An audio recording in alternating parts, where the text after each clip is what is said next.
Hi, everyone. David Aragona and Mike Beer here taking a look at the DRF Wednesday race of the day, which is the sixth at Saratoga. This one, an allowance optional claiming race going the 1 mile and 3/8 distance on the inner turf course. As we take a look at the field for this race, a few MTOs in the mix, both parts of the entry, Unlimited Potential and Costa Terra. They're going to participate only if this race comes off the turf. We hope that's not the case. Also, the number 9 Film Star, another one that's entered MTO. But Mike, among the 7 runners that are entered for turf, it's a pretty competitive affair where you can make a case for just about everybody. I kind of felt the same way. I mean, I don't think I'd be too surprised by anybody winning this race. And I'll, include the 2 horses that you have the longer shots on the morning line, David. I mean, I may not love those horses. I wouldn't be shocked if they won.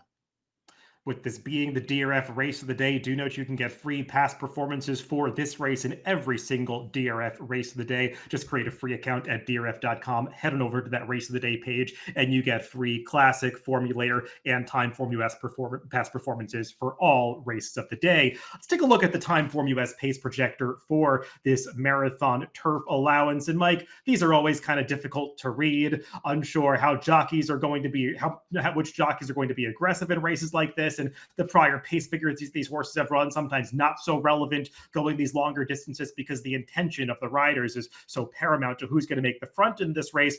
But we do have, I would say, 3 horses that have shown good tactical speed in prior starts. The number 3, Freedom's Way, the number 6, Vesting, and the number 7, Rungius. And we'll see what we get from the number 4, Noted, stretching out in distance. Yeah, I guess the 4 could be the wild card, maybe, I guess, as far as the pace is concerned. Yeah, I guess the only maybe little nitpick I'd have with this pace projector is I just feel like Vesting is probably not going to be, that far back early. This horse showed some speed earlier in his career when Chad Brown had him.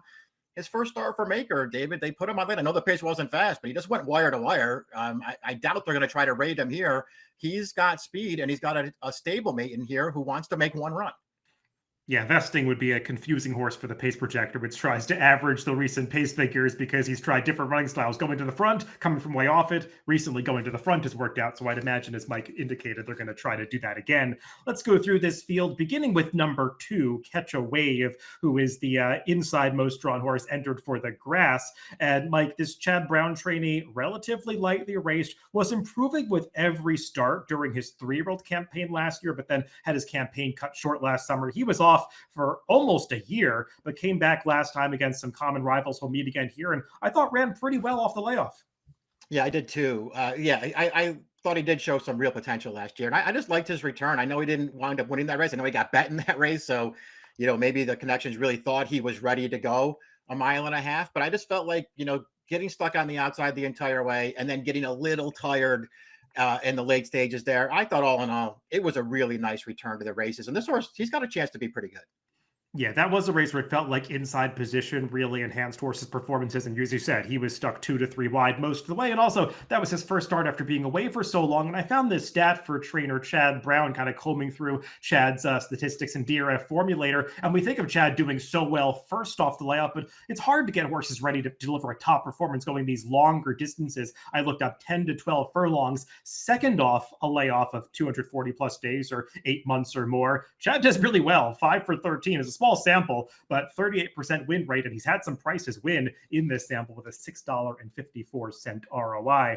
Let's go on to the runner drawn just outside of Catch a Wave. The number 3 is Freedom's Way. He's a horse shipping in from Kentucky for this race, and it's been a while since this horse has visited the winner's circle, Mike, and that's probably the main knock against him, because when you look at his speed figures, stacks up pretty well against this field. He's got numbers that make him very competitive in here, running some buyers in the mid to high 80s the last couple of times since they've stretched him out to these marathon distances. And he was always a horse that kind of struggled to finish off his races going shorter. And it felt like he's been able to stay on better as he's been able to negotiate the more gradual paces of these longer races. And while he's a horse that wants to race forward, I don't think he needs to be up front to have his best chance. And he's covered a lot of ground, not seeing the rail in most of his recent starts. I think he could save more ground drawing post 2 here.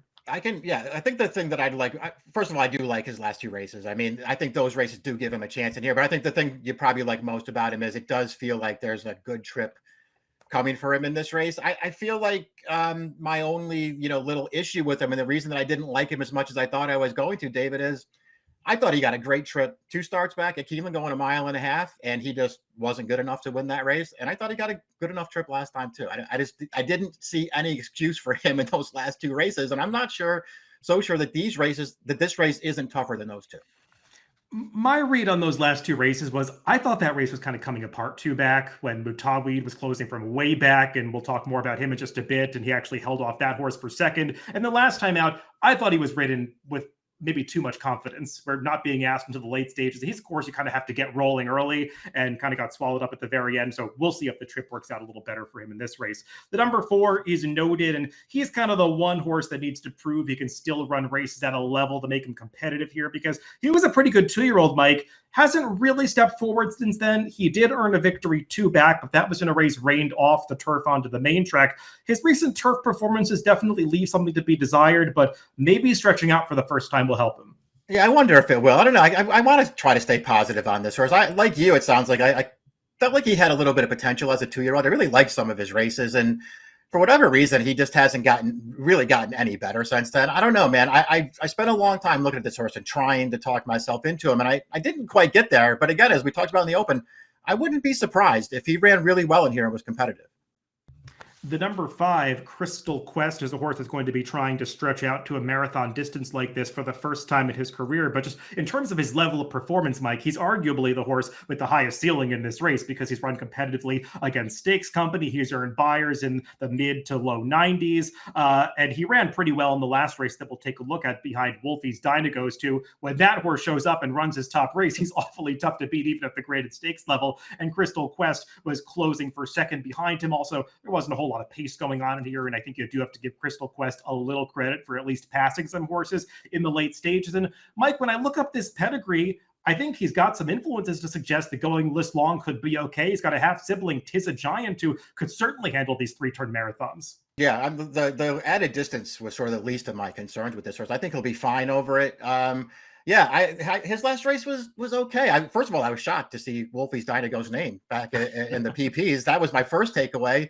The second was that was just a race that got progressively faster as it went on, and Crystal Quest trying to come from last, he was never going to win that race. I thought he ran fine. I've been a fan of this horse for a long time. I'm kind of done betting him in races like this, David, because I've taken my chances with him and it hasn't really worked out. I like him. I don't like him you pegged him at 9-5 on the morning line. It's just not a price that I would take on him in this race, but I'm a fan. The number 6 is Vestig, and he's coming off a victory in one of these 3-turn marathon races, going the 1.5-mile distance. He'll actually be cutting back a little bit to go the 11 furlongs here. Let's take a look at the stretch run of that race. And it was a first level allowance, so he'll be stepping up in class off this victory that we're taking a look at. But Mike, I thought he ran well here. I will say, I think the trip really worked out for him because there wasn't a whole lot of pace in this race to make him work on the front end. And he got right over to that rail path, rode it every step of the way. A horse that was chasing outside of him, Be of Courage, just, I think was done in by chasing too wide most of the way. And he fades to just miss second at the end, though that horse did come back to run really well this past weekend. Vesting is a horse that's been a little bit up and down in his career, just has to prove he belongs at this level. Yeah, agreed. Never really liked him when Chad had him. He did run some good races for Chad, but I never really liked him then. These connections took over. He looked good winning last time. He is a horse in here where you don't worry about distance at all, but he got absolutely loose on the lead last time. And he just really took advantage of there. I don't want to bet him back out of that race, David, but we'll see. Maybe he gets another really soft trip in here and runs well again. The number 7, Rungius, is another horse that could be forwardly placed in this race, and he is another horse coming out of that June 28th race at this level, won by Mutaawid, who we'll take a look at in just a little bit. But Mike, I thought among the horses in there, you could make the argument that maybe Rungius had the toughest trip of all, because that was a race that was won from last to first. He was the one sort of chasing in the 2-path most of the way, was only briefly on the rail during that trip, and couldn't really finish at the end. I wonder if he really wants to go this far on the turf. He's a horse that's had most of his prior success on the dirt, and even his best dirt races don't quite make him good enough at this level. Yeah, I did. Yeah, I agree with you. I just don't, I understand watching that last race and saying he was closest to the pace of the horses that were still around at the end. That was not enough of an excuse for me, David. I just didn't think that he improved at all on the grass last time. Maybe cutting back a furlong here helps him in some way, but I'm not betting this horse back. Yeah, he's got a big turf pedigree, but I was kind of wanting to see more of a step forward than I did, I think, like you. The number 8, Mutaawid, he was the winner of that race that we've been discussing. Let's take a look at the stretch run of it. And he was the horse that's going to swing out at the top of the stretch to come around these horses. But make no mistake, he got a great trip before this. He was riding the rail for almost his entire trip, just waiting at the back of the pack. This pace did kind of come apart at the end. I mean, you could just look at the fractions. They went sub 48 to the half mile and finished up in 2:27. That's a legitimate pace, and he's able to take advantage running on at the end. We'll see how much pace he gets to close into here, Mike, because this horse is pretty one-dimensional. He's got to go to the back early and try to pass them in the late stages, and we'll see if it works out as well this time. Yeah, exactly. Listen, this horse has been in really good form since Maker claimed him, but trips are probably more important to him than anybody else in this race because he will be last early. And as you've already sort of referenced, he got a great one last time with, the horse that was whacking out the pace. Not only did he go a fast half, he went 23 in the opening quarter. And the horse that was cutting that pace is a dirt horse. He's not even a turf horse. So you knew he wasn't going to hang on. He just sort of ran all the other pace players out of the race, and it set up perfectly for Mutaawid. He ran well in there. But I don't think this race is going to set up quite as well for him. And if he gets bet off that last performance, I'd rather have other horses in here. Let's take a look at our picks for this Wednesday race of the day, the 6th at Saratoga. And Mike, I think we generally agree on one horse in here, the number 2, Catch a Wave. I've got him second in my picks. You put him on top. He just feels like the easiest horse to project another step forward for. That's exactly why I took him. I mean, I realize he's not going to be a great price in this race. But the longer I looked at the other horses drawn to his outside, I think he just might be the best horse in the race anyway, David. I think he's going to get another good trip in here. And I'm just not going to take a big stand against this horse. Yeah, I agree. I think he's very live in this race. I just put the number 3, Freedom's Way, on top. I respect Eddie Keneally when he ships into Naira. He doesn't do it that much these days, but has had success in recent years shipping horses in here. Just think this one might get a better trip, kind of sitting in the pocket behind those 2 speeds drawn outside of him. So the number 3, Freedom's Way for me, 3, 2, 5, 7, and Mike put the number 2, Catch a Wave, on top, 2, 8, 6, 5 for him in the DRF Wednesday race of the day, the 6th at Saratoga. Good luck if you're playing the races later this week.